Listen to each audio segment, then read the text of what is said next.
வணக்கம். இன்னைக்கு simple and ஈஸியா சிறுபயிர் கஞ்சி தான் பார்க்க போறோம். வாங்க அதுக்கு பார்த்துக்கலாம். 1.5 கப் அளவுக்கு சிறுபயிர் எடுத்திருக்கிறேன்.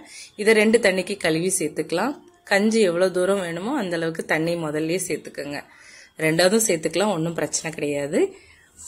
நல்லா கொதிச்சு வரட்டும். இந்த தண்ணி கொதிச்சும் ஒரு 10 நிமிஷம் கிடந்து அது பாட்டில் கொதிச்சு வரட்டும். இதுக்கு கூட ஒரு 3 கப் அளவுக்கு சாப்பாட்டு அரிசியை 2-3 தண்ணிக்கு கழுவி அதையும் சேர்த்துக்கங்க.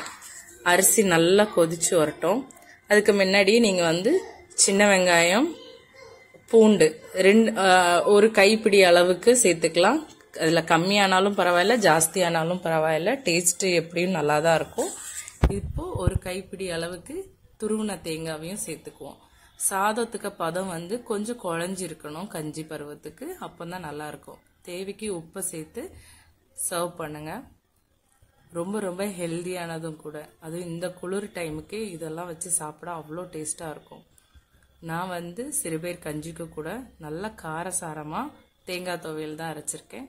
கண்டிப்பா நீங்களும் ட்ரை பண்ணி பாருங்க. தேங்க்யூ.